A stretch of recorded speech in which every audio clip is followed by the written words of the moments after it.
Fluminense e Madureira, na verdade Madureira e Fluminense.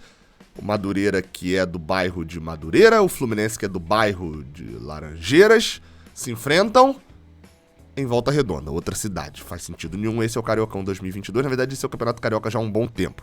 Tudo que você precisa saber sobre esta partida que acontece lá no Sul Fluminense, você encontra aqui neste vídeo de pré-jogo. Roda a vinheta.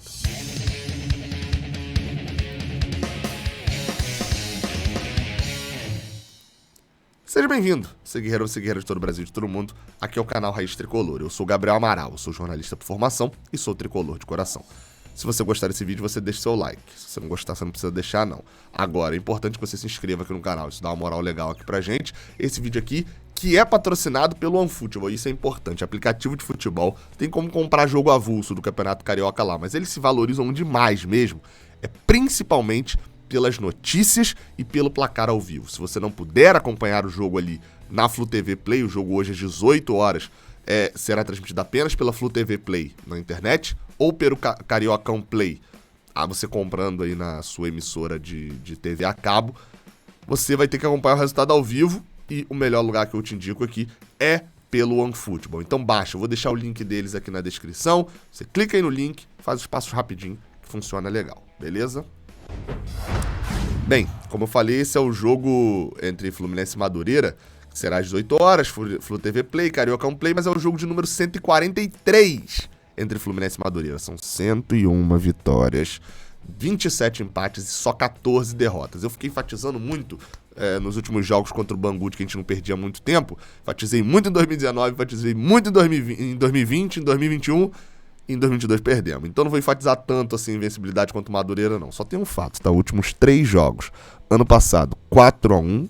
Se eu não me engano, gol de Ganso, de cabeça, se eu não me engano, gol no finalzinho do jogo. 2020, 5-1. Marcos Paulo jogou muito nesse jogo. Evanilson também. Golaço de Hudson no finalzinho. E 2019, o ano anterior, 4-0. Não me engano, teve gol de Matheus Ferraz. Foi uma quarta noite, um gol de Matheus Ferraz.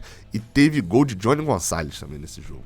Enfim, os últimos jogos contra o Madureira tem sido feliz, que esses também, tomara a Deus. Bem, vamos falar de jogo, né? Porque a estreia foi desanimadora. Não tem outra palavra pra poder falar daquela estreia contra o Bangu, né? A gente com um hype relativamente alto e entregou nada, se entregou raiva ao Fluminense. Se recompor depois daquele tombo ali, não vai ser tão fácil não, meu amigo. Não vai ser só o jogo de hoje, não. Não é, ganhou do Madureira, tá tudo... Não, não é assim não. Vai ser difícil apagar o que aconteceu ali. Mas precisa desse jogo de hoje, né? Vai ser pior ainda se forem 2 jogos naquele esquema lá do jogo que foi contra o Bangu. O Madureira fez um jogo no meio de semana, eu vi parte dele enquanto cortava o cabelo. Um jogo contra o Resende, venceu, né? Jogando em Conselheiro Galvão no sol de 4 horas da tarde de quinta-feira. Aí você pode olhar pela visão otimista ou pessimista. Vamos primeiro pela visão pessimista. Os caras fizeram um jogo lá e cá, absurdo, às 4 horas da tarde. O físico dos caras estão estouradaço, tá? O cara tá voando, entendeu? Conseguiu fazer jogo lá e cá, 4 horas da tarde, quinta-feira, pô, os caras estão bem fisicamente. Visão otimista agora. Estão bem fisicamente, mas correram igual uns doidos 4 horas da tarde na quinta-feira. A gente jogou às 8 e pouca e o time nem correu tanto assim. Na verdade, correu, mas correu errado, né? Mas, obviamente, o time do Madureira chega mais cansado para esse jogo agora, apesar de terem feito uma pré-temporada muito maior. Bem, falando de time, vamos falar de bola em campo.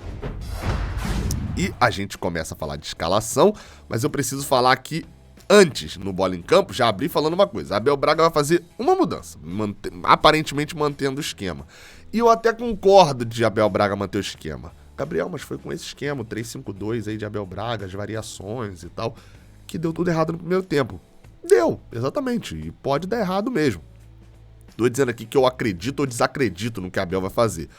O ponto é, Abel Braga veio porque tinha novas ideias. Ele não veio só pra ser o Abelão e tal, não. Veio pra ter porque tinha novas ideias, porque prometia apresentar algo novo. E depois de 45 minutos e perdendo pro Bangu, ele voltar pro padrãozinho dele, de encher o time de atacante, e nesse jogo, se ele já tivesse aberto mão disso depois de 2 meses enchendo o saco, com variações e com novidades, ele já viesse pra mesmice, me incomodaria bastante, tá? Me incomodaria muito. Então, pelo menos, ele vai tentar entrosar um time, achar uma forma de jogar pra esse time num esquema diferenciado e diferente. Agora, Vai conseguir isso? Aí eu não sei. Aí eu não sei e acho que o time continua com alguns erros mesmo com a mudança que ele vai fazer. Vou botar aí na tela a provável escalação. Dei uma melhoradinha aqui agora, né? Agora dá pra saber mesmo no celular quem são os jogadores. Fiz o teste antes, inclusive. Bem, vamos lá. Marcos Felipe no gol. O trio de zaga com Nino, David Braz e Felipe Melo mantidos.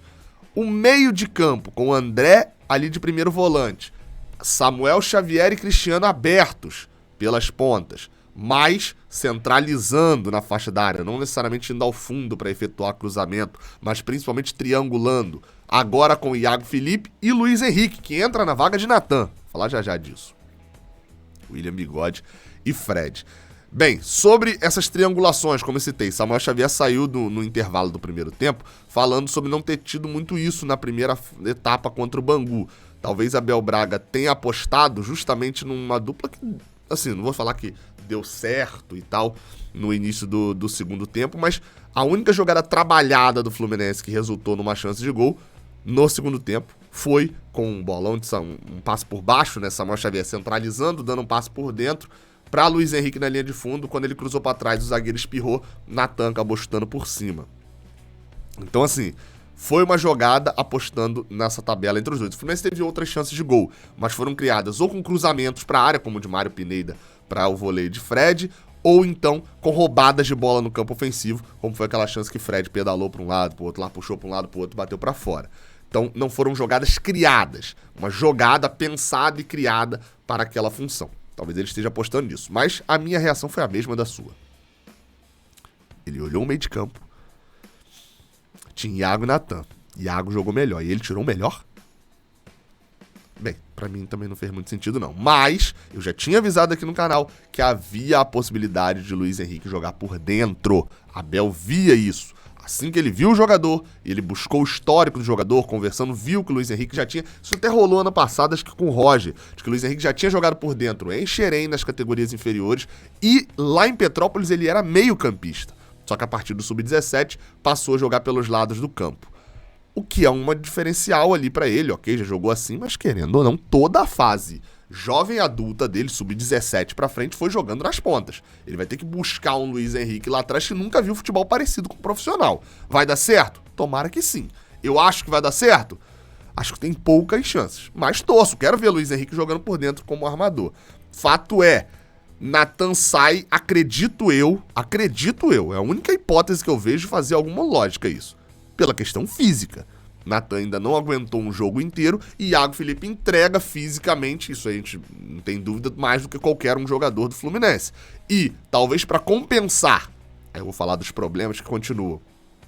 Um dos problemas que continua, ele mantém Iago Felipe, que tem esse físico mais avantajado, já que Luiz Henrique também, apesar de ter um físico ali que consegue voltar para marcar, já fazia isso pela ponta e etc., não é um jogador destacado pelo seu rendimento físico, é um jogador destacado pelo seu rendimento técnico.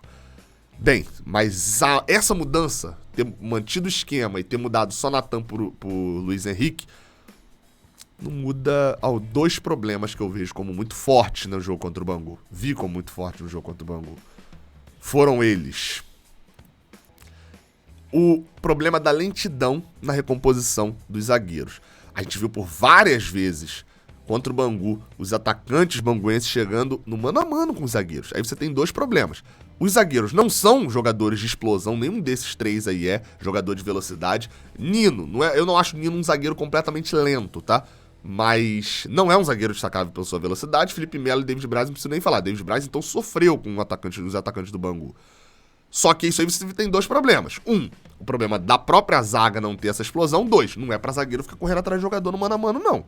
Faltava recomposição, isso ficou meio perdido ali, André e Felipe Melo se embolando, enfim, os laterais não voltavam, os próprios meio-campistas também não acompanhavam os pontas adversários, isso dificultou muito a marcação do Fluminense e provocou boa parte dos ataques do Bangu no primeiro tempo. No segundo tempo eles abriram mão do jogo. Outro problema, eu citei André aqui. André, apesar dele estar jogando de primeiro volante, é um primeiro volante diferente. André, que tá fazendo aí essa função, antes ele jogava como?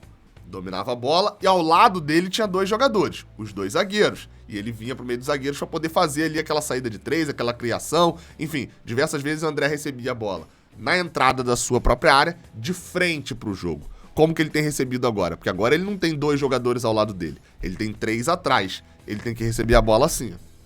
Porque Felipe Melo tá aqui atrás. Ele não vai receber a bola aqui, Felipe Melo tá aqui atrás, ele toca, abre as pernas e domina a bola. Não tem como, ele não tem essa visão ainda, talvez. Ele recebe a bola de lado na maioria das vezes, ou pra cá pra ajeitar de direita, e isso atrasa a saída de bola, prejudica a forma de André jogar, por mais que esteja jogando na mesma posição. Como vai resolver isso, eu não sei. Resolver com André e Felipe Melo, conto com você, Abel, pra desvendar esse mistério. Com Felipe Melo e André em campo, resolver esse problema de André ter uma posição correta pra jogar, ok, etc. E Felipe Melo também ter uma função. Não vejo como isso seria resolvido com essas peças em campo, mas torço para que Abel tenha tido uma visão que eu não consegui compreender. Só para deixar claro, pode ser que inclusive no meio do jogo ele comece jogando não com 3-5-2, mas com, por exemplo, com essa formação aqui, ó. Vou botar aí na tela. Um 4-2-3-1, né? Um 4-3-3, enfim. Da forma como tá aí, ó. Abre Bigode e Luiz Henrique no ataque. Recua. Adianta Felipe Melo para jogar ao lado de André com 2 volantes. Talvez adiantando até um pouco mais Felipe Melo, às vezes, para sair um pouco mais. Iago Felipe fica como meia, como jogou várias vezes ao longo de 2021. E recua os 2 laterais, os 2 alas para virarem laterais de fato. Só que aí, pra mim, não justifica a presença de 3 jogadores aí. Quem são eles? Iago Felipe, porque aí se é pra jogar nessa função aí, sendo armador, aí bota Natan. Porque aí, por mais que o físico de Iago se destaque, o destaque aí vai precisar ser técnica e não físico. E os 2 laterais. Cristiano eu nem vou botar tanto assim na conta. Mas Samuel Xavier tem Pineda no banco. Eu vou botar Cristiano na conta também, porque eu tô considerando Pineda como o banco dos 2. Os 2 aí tem um jogador no banco que se destaca também pelas suas questões ofensivas. E a gente sabe que, hoje em dia, quando o time joga com 4 defensores, né, 2 laterais, esses laterais têm funções muito sabidas de marcação. Samuel Xavier e Cristiano não são os jogadores mais indicados para a marcação. Ou seja, pelo menos um deles teria que rodar aí para entrar Mário Pineda. Por isso, eu acredito, apesar dessa possibilidade que eu tô citando aqui, eu acredito que o time jogue inicialmente mais dessa forma aqui. Vamos ver se a Abel vai ter a capacidade, mesmo com pouco treino, né? Porque também, além de agora ter jogo em cima de jogo, o Fluminense já não treinava várias vezes em período integral para poder tirar ali, parar algumas arestas. Bem, ver se a Abel consegue resolver alguns problemas que a gente viu na quinta-feira, naquela atuação vergonhosa contra o Bangu. A arbitragem da partida será feita pelo senhor, esse aqui eu tenho que ler o nome, tá? Tarciso, não é Tarcísio, tá? É Tarciso mesmo. Tarciso Pinheiro Caetano. É um árbitro que nunca apitou jogos do Fluminense, ele só apitou jogo de Série D, de Brasileirão Feminino, e apitou 6 jogos do Carioca do ano passado, só jogos de time pequeno, o único que envolvia time grande era um Boa Vista e Vasco, o Vasco já estava eliminado, enfim, era um jogo que não valia mais nada. Assim, eu concordo e entendo que a Ferg tenha que experimentar novos árbitros no Campeonato Carioca. Se ela não experimentar no Campeonato Carioca, ela vai experimentar onde? Concordo. Não vejo problema nenhum nisso. Meu problema é que a Ferg bota um árbitro bem inexperiente, como eu falei, ele nunca apitou Série C de Brasileirão, pra apitar o seu sétimo jogo de Campeonato Carioca, sendo um jogo do Fluminense, depois de uma arbitragem ridícula na quinta-feira, e muito pressionado. Esse cara entra pressionadaço. Se ele for um bom árbitro íntegro, diferente do árbitro que apitou na quinta-feira, e falo aqui do mau árbitro, né? Não necessariamente do que não é íntegro, porque isso eu não posso provar, mas enfim, depois daquele pênalti ridículo não marcado no final, um erro absurdo, que era pra dar gancho do cara até o final do ano, a Ferg botou um árbitro bem inexperiente pra apitar. Não tem mais o que falar, não.